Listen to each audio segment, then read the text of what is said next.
दोस्तों, इस कहानी में हम दो ऐसे भाइयों को देखेंगे जो अपने साथ दो किराए की गर्लफ्रेंड लेकर अपनी बहन की शादी में जाते हैं। वह लोग शादी में उन लड़कियों को सबके सामने दिन रात बजाते हैं और अपनी बहन की शादी की वाट लगा देते हैं। साथ ही मूवी में काफी रोमांच और जबरदस्त कॉमेडी है, इसलिए वीडियो में एंड तक जरूर बने रहना। कहानी की शुरुआत में हम माइक नाम के लड़के को देखते हैं जो बार में शराब बेचने के लिए आया था, लेकिन शॉपकीपर माइक से शराब लेने से मना कर देता है क्योंकि उसके पास ऑलरेडी शराब की बहुत सारी बोतलें रखी हुई थी। माइक शॉपकीपर से कहता है, मेरी ब्रांड की शराब बहुत अच्छी है, अगर तुम चाहते हो तो मैं इसे किसी भी कस्टमर को बेचकर दिखा सकता हूँ। तो शॉपकीपर भी हाँ कर देता है। माइक पास में ही बैठे एक लड़के से पूछता है, क्या तुम टकीला पीना पसंद करोगे? तो वो लड़का कहता है, क्यों नहीं। शॉपकीपर माइक से कहता है, अबे ये तो तुम्हारा भाई देव है, क्योंकि ये पहले मेरी बांजी की तिजोरी का ताला तोड़ता था। देव उसे कहता है, तुम्हारी बांजी खुद ही मेरे पास अपनी खुजली मिटाने के लिए आती थी। दरअसल ये माइक और देव का शराब बेचने का प्लान था, इसलिए शॉपकीपर भी माइक और देव से 10 बोतल शराब खरीदने के लिए तैयार हो जाता है। माइक और देव जब अपने घर आते हैं तो वो देखते हैं उनके मॉम डैड और उनकी छोटी बहन फनी लियोनी और उसका मंगेतर काला कौवा वहाँ आए हुए थे। माइक के डैड उन्हें कहते हैं, मुझे तुम दोनों से कुछ बात करनी है। फनी लियोनी और काले कौवे की शादी के बारे में वो उन्हें कहते हैं, हमारे घर में जब भी कोई फंक्शन होता है तो तुम दोनों बस वहाँ लड़कियां ताड़न के लिए आते हो और अपनी बेवकूफ हफ्तों से पूरी पार्टी का सत्यानाश कर देते हो। दरअसल देव और माइक जब भी अपने घर किसी फंक्शन में जाते हैं तो हर बार कोई ना कोई कांड कर देते हैं। जैसे कि दिवाली के टाइम उन्होंने एक फटाके को लात मारकर गाड़ी को जला दिया था, और एक बार जब उनके दादाजी का बर्थडे था तब उन्होंने पूरे कमरे में दुआ ही दुआ कर दिया, जिससे उनके दादाजी केक के ऊपर गिर गए और बेहोश ही गए। माइक और देव के डैड उन्हें कहते हैं, अब तुम शादी में तभी आओगे जब तुम दोनों अपने साथ अपनी अपनी गर्लफ्रेंड को लेकर आओगे, ताकि वो तुम्हारे ऊपर पूरी शादी में लगाम रखेगी। फनी लियोनी उन्हें कहती है, यह प्लेन मेरा है। भाई माइक और डेव उसे कहते हैं, प्यारी बहना, अगर तुम चाहती हो हम हमारे साथ लड़कियों को लेकर आए तो बिल्कुल ऐसा ही होगा, चाहे हमें गर्लफ्रेंड कहीं से भी ढूंढनी पड़े। वहीं दूसरी तरफ हम मुताई और नाम की दो लड़कियों को देखते हैं। इन लड़कियों के पास कोई काम नहीं है, ये लड़कों से अपनी तिजोरी का ताला तुड़वा है और उनके पैसों से मजे करती है। किसी बात से परेशान थी, वो जब भी परेशान होती है तब वो अपनी शादी का वीडियो देखने लगती है, क्योंकि जबकि शादी हो रही थी तब उसके पति ने उसे शादी करने से मना कर दिया था, जिससे उसकी शादी टूट गई थी। मुताई उसे कहती है, तुम टेंशन मत लो, जिसने तुम्हें छोड़ा है उसके बाबूराव को कीड़े काटेंगे और वो सूझ कर बड़ा हो जाएगा। चौतारी उसे कहती है, नहीं ऐसा नहीं होना चाहिए, अगर उसका बाबूराव सूझ गया तो वो किसी की भी गुफा में नहीं जाएगा, और वैसे भी मेरे खेत में तो काफी दिनों से किसी ने हल नहीं चलाया। मुताई उसे कहती है, तुम थोड़े दिन और रुको, हम किसी ऐसे इंसान को ढूंढेंगे जो हम दोनों की बंजर जमीन को फिर से उपजा बना देगा।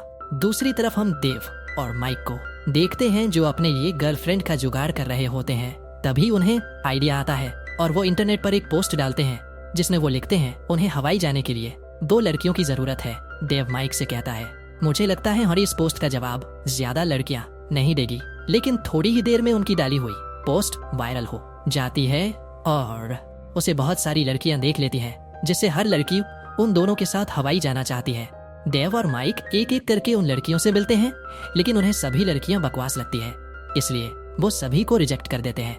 वहीं उन दोनों की डाली हुई पोस्ट काफी वायरल और उस पोस्ट का रिप्लाई 6000 से ज्यादा लड़कियों ने दिया था, इसलिए एक फाड़ू न्यूज चैनल वाले उन्हें इंटरव्यू के लिए बुलाते हैं।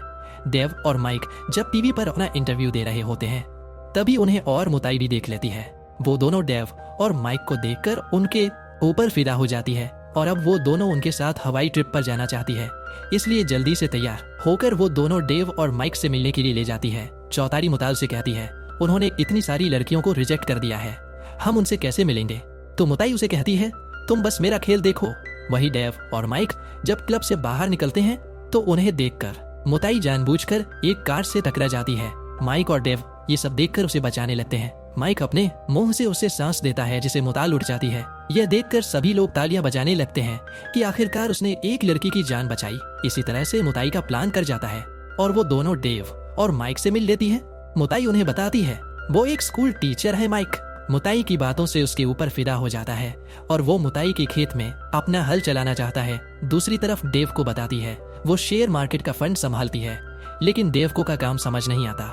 देव से पूछता है, क्या तुम्हारा कोई बॉयफ्रेंड है? तो उसे बताती है, मेरा बॉयफ्रेंड तो मर चुका है। वही अब ये दोनों भाई इन दोनों लड़कियों की तिजोरी का ताला तोड़ना चाहते थे, इसलिए वो उनसे पूछते हैं, क्या तुम हमारे साथ हवाई चल हमारी बहन की शादी में? यह सुनकर वो दोनों आपस में डिस्कस करने का नाटक करती है ताकि उन दोनों भाई को लगे कि वो लड़कियां चलने के लिए डिस्कस कर रही है। थोड़ी देर घुसपस करने के बाद वो उनके साथ हवाई चलने के लिए तैयार हो जाती है। अगले सीन में हम देखते हैं वो चारों लोग हवाई पहुंच जाते हैं जहां उनकी सिस्टर की शादी होने वाली थी। वो लोग होटल के अंदर जाते हैं। वहां माइक देव से कहता है, मेरी वाली का क्या पहाड़ है, इससे तो मेरा बाबूराव खुश हो जाएगा। माइक को देखकर मुताई से कहती है, वाला तो अभी से ही मेरा डोल बजाना चाहता है, लेकिन मैं इसे इतनी आसानी से मेरा डोल नहीं बजाने दूंगी। अगले दिन वो चारों तैयार होकर अनी लियोनी की शादी की पार्टी में जाते हैं। माइक और डेव को लड़कियों के साथ देखकर सभी लोग हैरान हो जाते हैं, क्योंकि माइक और डेव पहली बार अपने साथ गर्लफ्रेंड को लेकर आए थे। माइक और डेव उन्हें अपनी बहन और काले कुएं से मिलवा है। उनकी सिस्टर को वो दोनों लड़कियां काफी पसंद आती है। माइक और डेव उन्हें अपने मोम और डैड से भी मिलवा है। उन्हें भी वो दोनों लड़की किया बहुत पसंद आती है। इसके बाद डेव के साथ बैठकर खूब सारी शराब पी लेती है।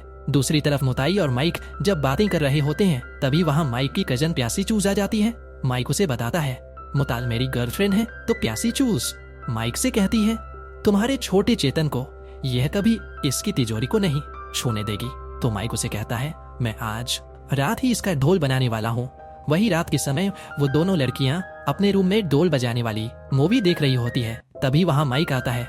माइक मुताल से पूछता है, तुम क्या कर रही हो? तो मुताई उसे बताती है, हम दोनों एक डरावनी मूवी देख रहे हैं। तभी अंदर से कहती है, मुताई जल्दी से आओ देखो, इस फिल्म में एक लड़के ने अपना छोटा चेतन बड़ी गुफा में डाल दिया। यह सब माइक भी सुन लेता है। मुताई माइक से कहती है, वो नींद में बोल रही है। दरअसल माइक मुताई का ढोल बजाने के लिए आया था, लेकिन मुताई उसे वहाँ से जाने के लिए कहती है और दरवाजा बंद कर लेती है। वही अगले दिन वो सभी लोग साथ में जुरासिक पार्क घूमने के लिए जाते हैं। वो लोग वहाँ बहुत एंजॉय करते थे, लेकिन उनके सामने एक गड्ढा आ जाता है, जिसे देखकर माइक उन्हें कहता है, हमें दूसरी तरफ से जाना पड़ेगा। लेकिन चुड़ी माइक की बातें सुने बिना बाइक को वहाँ से जंप करके दूसरी तरफ पहुँच जाती है। मुताई भी अपनी बाइक को जंप कराकर स्टंट मारते हुए के पास पहुँच जाती है। उन दोनों लड़कियों को इस तरह से स्टंट करते देखकर माइक और डेव की बुरी तरह से फट जाती है। वही मुताई माइक को भी स्टंट करने के लिए कहती है। माइक उसे कहता है, मुझे स्टंट करना नहीं आता, इसलिए मैं दूसरी तरफ से आऊंगा। लेकिन मुताल माइक से कहती है, तुम्हें तुम्हारी मर्दानगी साबित करके मेरे पास आना होगा। अगर तुमने यह किया तो मैं तुम्हें अपनी तिजोरी के दर्शन कराऊंगा। एक का भी दिमाग घूम जाता है, इसलिए वो भी अपनी बाइक को जंप करता है। लेकिन माइक अपनी बाइक को कंट्रोल नहीं कर पाता, जिसकी वजह से बाइक का पहिया उसकी बहन के मुंह पर आकर लग जाता है, जिससे वो वही बेहोश हो जाती है। अगले सीन में हम देखते हैं सभी लोग फनी लियोनी के पास होते हैं। चोट की वजह से फनी लियोनी का थोबड़ा चेंज हो गया था। ये सब देखकर माइक और डेव के डैड उन दोनों पर बहुत गुस्सा होते हैं। माइक अपने डैड से कहता है, इन सब में हमारी कोई गलती नहीं है, ये सब उन दोनों लड़कियों की वजह से हुआ है। डैड उन्हें कहते हैं, उन लड़कियों की कोई गलती नहीं है, तुम दोनों ही बावली तरेर हो। वही एक मसाजर के पास जाती है और उसे कहती है, मेरी फ्रेंड फनी लियोनी बहुत डिप्रेशन में है, इसलिए तुम्हें उसकी अच्छे से मसाज करनी है ताकि उसका मूड ठीक हो जाए। चता उसे कुछ पैसे देकर अपने काम पर लगने के लिए कहती है। वहीं मसाजर भी अपने काम पर लग जाता है और फनी लियोनी की ऐसी मसाज करता है जिससे उसकी चीख बाहर निकल जाती है। वहीं माइक भी मुता को ढूंढते हुए मसाज रूम में पहुंच जाता है, जहां वो अपनी बहन को मसाज वाले के साथ देखकर पूरी तरह से शॉक हो जाता है, क्योंकि मसाज वाला फनी लियोनी का जोर से डोल बजा रहा था। वही माइक मुताई के पास जाता है और उससे बात करने की कोशिश करता है, लेकिन मुताई उससे कहती है, मुझे पता है तुम मुझे यहाँ इसलिए लेकर आए हो ताकि तुम मेरा रोज डोल बजा सको। माइक उसे कहता है, मेरा तुम्हारे साथ ऐसा करने का कोई इरादा नहीं है, तुम मुझे अच्छी लगती हो। मुताई उसे सब सच बता दे देती है, हमने तुम दोनों भाइयों को टीवी पर देखा था और हम तुम्हारे साथ यहाँ आना चाहती, इसलिए हमने तुमसे झूठ बोला। मैं कोई स्कूल टीचर नहीं हूँ, मैं बस एक आम लड़की हूँ। ये सब सुनकर माइक का दिल टूट जाता है। वो उसे कहता है, मैंने सोचा था तुम एक पटाखा लड़की हो, लेकिन तुम तो फटा हुआ डोल निकली जिसे हर कोई बजाकर चला जाता है। दूसरी तरफ हम और डेव को देखते हैं जो आपस में बातें कर रहे होते हैं, जहाँ डेव को बताती है, मैंने तुमसे झूठ बोला था, मेरा बॉयफ्रेंड मरा नहीं था। डेव को अपनी शादी का वीडियो बताती है, किस तरफ से उसके बॉयफ्रेंड ने उससे शादी करने से मना कर दिया था और वो उसे छोड़कर चला गया था। डेव उसे कहता है, यह बात तुमने पहले मुझे क्यों नहीं बताई। चौतारी उससे कहती है, मैंने सोचा तुम मुझे घिसा हुआ माल समझोगे। इसी तरह से बातें करते करते चौतारी और डेव एक दूसरे से प्यार करने लगते हैं। तभी माइक भी वहाँ आ जाता है। वो डेव को अपने पास कुछ जरूरी बात करने के लिए बुलाता है। माइक डेव से कहता है, हमें इन लड़कियों को यहाँ से वापस भेजना होगा, क्योंकि इन लड़कियों ने हमें बेवकूफ़ बनाया है ताकि वो फ्री में हमारे साथ यहाँ का मजा ले सके। डेव माइक से कहता है, मुझे ने सब सच बता दिया है, हमें बस हमारी बहन की शादी पर फोकस करना है, इन फालतू बातों पर नहीं। वही रात के समय शादी की पार्टी होती है, जहाँ फनी लियोनी को नशा करने के लिए कुछ गोलियां देती है और खुद भी उन्हें खा लेती है, जिससे वो दोनों पूरी तरह से नशे में हो जाती है। दूसरी तरफ माइक और डेव स्टेज के पीछे अपनी स्पीच देने की तैयारी कर रहे होते हैं, लेकिन आपस में बातें करते करते उन दोनों में उन लड़कियों को लेकर बहस होने लगती है। उनकी की बहस को सभी लोग भी सुन रहे होते हैं, क्योंकि उन्होंने जो माइक अपने कान में लगा रखा था वो गलती से चालू हो गया था। जहां माइक डेव को बताता है, मैंने अपनी सिस्टर फनी लियोनी को मसाज वाले के साथ मजे लेते हुए देखा था। ये सुनकर काले कौवे को बहुत गुस्सा आता है। काला कौवा फनी लियोनी से पूछता है, क्या तुमने मसाज वाले के साथ मजे किए हैं? फनी लियोनी पूरी तरह से नशे में थी, इसलिए वो उसे कहती है, हाँ मैंने उसके साथ मजे किए हैं और मुझे तुम काले जिराफ लगते हो, तुम्हारा बाबू राव तो मेरी बुलबुल की रेल ही बना देगा। ये सब सुनकर काला कौवा और भी ज्यादा गुस्सा हो जाता है। डेव से कहता है, यह सब तुम्हारी गलती है, तुमने उसे नशे की गोलियां दी हैं। मैंने तुम्हें एक अच्छी लड़की समझा था, लेकिन तुम तो पूरी तरह से बेकार लड़की हो। मैं अब तुमसे प्यार नहीं करता। वही अब फनी लियोनी और काले कौवा की शादी कैंसिल हो चुकी थी, लेकिन और मुताई फैसला करती है कि वो उन दोनों की शादी फिर से करवा के रहेंगी। दूसरी तरफ माइक और डेव भी फैसला लेते हैं, वो अपनी बहन और काले कौवा की शादी करवा के रहेंगे।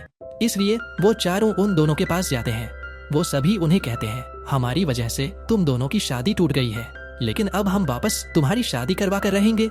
यह सब सुनकर काली को गुस्सा आ जाता है। वो उन सभी से कहता है, मुझे अब इससे शादी नहीं करनी है, इसने मेरे बाबूराव को बहुत बुरा भला बोला है। काला कौवा फनी लियोनी से कहता है, तुमने मुझे कहा था मेरा बाबूराव बिल्कुल बोरिंग है, लेकिन मैं चाहता था शादी के बाद हम दोनों कहीं घूमने चले और वहाँ रात दिन तुम्हारे खेत को पानी पिलाए। ये सब सुनकर फनी लियोनी इमोशनल हो जाती है। वो काले कौवा से कहती है, मैं तुमसे बहुत प्यार करती हूँ और उस मसाज वाले ने मेरी तिजोरी को हाथ भी नहीं लगाया था। यह सुनकर काली फिर से उससे शादी करने के लिए तैयार हो जाता है।